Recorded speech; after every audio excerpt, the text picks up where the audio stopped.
Whenever we read the scriptures, I'm curious about where they took place and when did they happen. For example, our reading from the Acts of the Apostles for today takes place in Jerusalem after Jesus' resurrection. As the church begins to grow, their new people are joining the original group of Galilean Jews who followed Jesus originally. They're called Hellenists in our reading, probably because they spoke Greek rather than Aramaic, which was the language that Jesus spoke and the followers that came after him. So these newcomers felt they weren't being treated fairly by the Galilean Jews. They're complaining about the treatment they received, and they want something done about it. So the reading reminds us that our church and its people are not perfect. We don't live in a perfect church.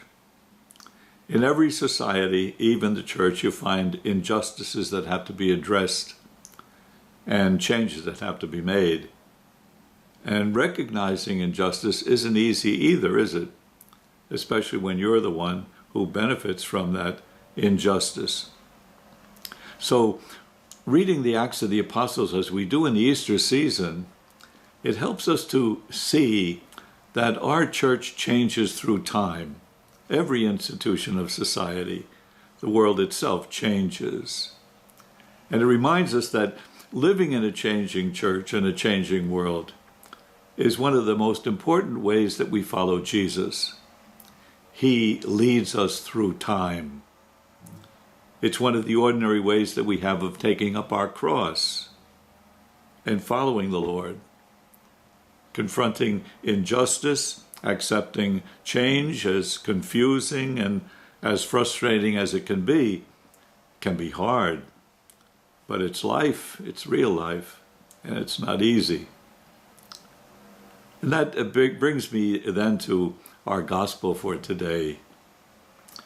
In one sense, there's a timelessness about this gospel, in which we return to the supper room, where Jesus meets his disciples before he dies. In John's gospel, Jesus repeats over and over words of encouragement and support for them. Listen, do not let your hearts be troubled. You have faith in God, have faith also in me. In my Father's house there are many dwelling places, and if it were not so, would I have told you that I'm going to prepare a place for you? And if I go to prepare a place for you, I'll come back and take you to myself, so that where I am, you also may be. And where I'm going, you know the way. We need encouragement and assurance like that as we bring our questions and our unease to God.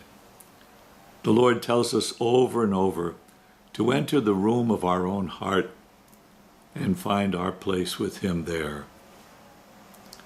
There are two places we're always called to be. One is the changing world where we live, and the other is the room in our own heart where God calls us to rest and believe in him.